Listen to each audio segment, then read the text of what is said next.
తెలంగాణ రైతాంగ సాయుధ పోరాట వారోత్సవాల్లో భాగంగా సిద్దిపేట జిల్లా హుస్నాబాద్లోని అన్వేరి ప్రభాకర్ రావు విగ్రహానికి సిపిఎం పార్టీ నాయకులు పూలమాలలు వేసి నివాళులర్పించారు. భూమి కోసం భుక్తి కోసం తెలంగాణ విముక్తి కోసం ఆనాడు నిజాం రజాకార్లకు వ్యతిరేకంగా పోరాటం చేసి అమరులైన అమరవీరుల త్యాగాలు వెలకట్టలేనివని సిపిఎం నాయకులు అన్నారు. నేటికి కూడా ఉపాధి, సమానత్వం, పనికి తగ్గ వేతనం ఇవ్వకుండా ప్రభుత్వాలు వ్యవహరిస్తున్నాయని ఆరోపించారు. ఆనాటి పోరాటాన్ని కులాల మధ్య ఆధిపత్య పోరాటంగా పేర్కొంటూ కొంతమంది తప్పుదోవ పట్టించే ప్రయత్నం చేస్తున్నారని అయిన చరిత్రను ఎవరు మార్చలేరన్న విషయాన్ని వారు గ్రహించాలన్నారు. తెలంగాణ సాయుధ పోరాటాన్ని స్ఫూర్తిగా తీసుకుని అమరుల ఆశయాలను భావితరాలకు అందించాలన్నారు.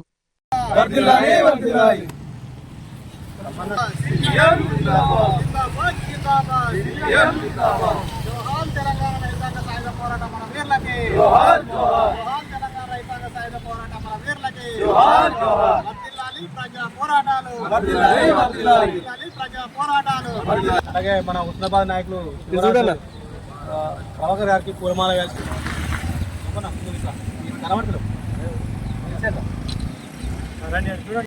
ఫోటో వస్తుందా? ప్రభాకర్ ఓపెన్ వస్తుందా?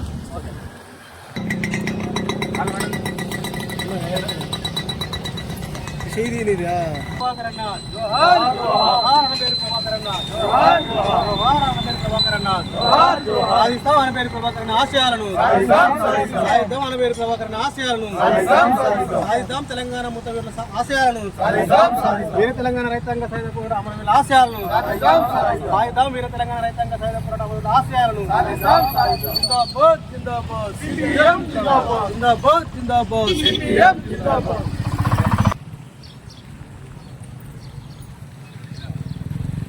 ఈరోజు హుస్నాబాద్ పట్టణంలోని అనబేరి ప్రభాకర్ రావు గారి విగ్రహానికి ఈరోజు నివాళులర్పించడం జరిగింది.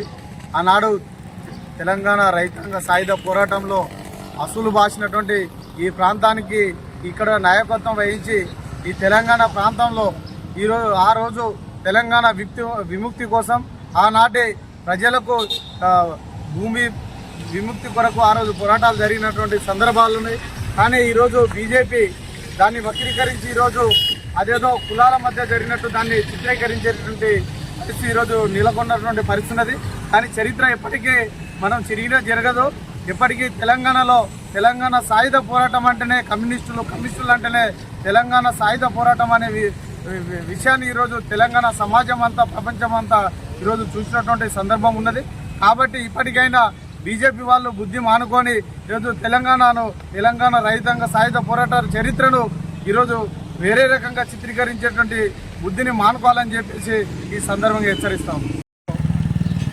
తెలంగాణ రైతాంగ సాయుధ పోరాట వారోత్సవాల సందర్భంగా హుస్నాబాదు కేంద్రంలో పట్టణంలో గల అనబేరి ప్రభాకర్ రావు గారి విగ్రహానికి పూలమాల వేసి నివాళులు అర్పించడం జరిగింది. ప్రధానంగా ఆనాడు సాగినటువంటి తెలంగాణ రైతాంగ సాయుధ పోరాటం భూమి కోసం భుక్తి కోసం వెట్టి చాకిరి విముక్తి కోసం పీడిత ప్రజల్ని విముక్తి చేసేదానికోసం జరిగినటువంటి పోరాటం. ఆ పోరాటంలో తెలంగాణలో మొత్తంగా కూడా నైజాం రజాకారులు అట్లాగే భూస్వాములు జాగీర్దారులు జమీందారులు ఇక్కడ ఉన్నటువంటి ప్రజలందరినీ పట్టి పీడిస్తున్నటువంటి సందర్భంలో వాళ్ళకి విముక్తి కల్పించాలనేటువంటి దాని మీద పెద్ద ఎత్తున పోరాటం సాగినటువంటి పోరాటం తెలంగాణ రైతాంగ సాయుధ పోరాటం. ఆ పోరాట ఫలితంగా తెలంగాణలో 10 లక్షల ఎకరాల భూములు పంచారు. ఆ పోరాటంలో ఎర్ర జెండా బిడ్డలు కమ్యూనిస్టు వారసులు 4500 మంది రక్త తర్పణం చేసి ప్రజలకు విముక్తి కల్పించినటువంటి గొప్ప చరిత్ర కలిగినటువంటి ప్రపంచంలోనే సువర్ణ అక్షరాలతోటి లిఖించబడినటువంటి పోరాటం ఈ తెలంగాణ రైతాంగ సాయుధ పోరాటం. కానీ ఈ పోరాటాన్ని ఈనాడు మతోన్మాద శక్తులు అట్లాగే కేంద్రంలో ఉన్నటువంటి బీజేపీ ఈ చరిత్రను వర్గీకరించే విధంగా ప్రయత్నం చేస్తున్నటువంటి పరిస్థితి ఉన్నది. ఇది కుల మతాలకు అతీతంగా సాగినటువంటి వర్గ పోరాటం. ఈ పోరాటాన్ని హిందువులు ముస్లింల మధ్య జరిగినటువంటి పోరాటంగా చిత్రీకరించి ఈ చరిత్రను వక్రీకరించాలని దీన్ని మట్టుబెట్టాలనేటువంటి ప్రయత్నం చేస్తున్నటువంటి ఉంది.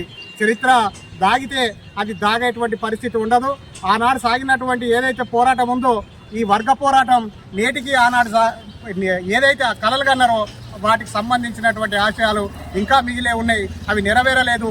ఈరోజు ప్రజలకు భూమి లేదు, ఉపాధి లేదు, అదేవిధంగా కనీస వేతనాలు అమలు కావడం లేదు. అనేక రకాల ఇబ్బందులు ఎదురవుతున్నటువంటి పరిస్థితి ఉన్నది.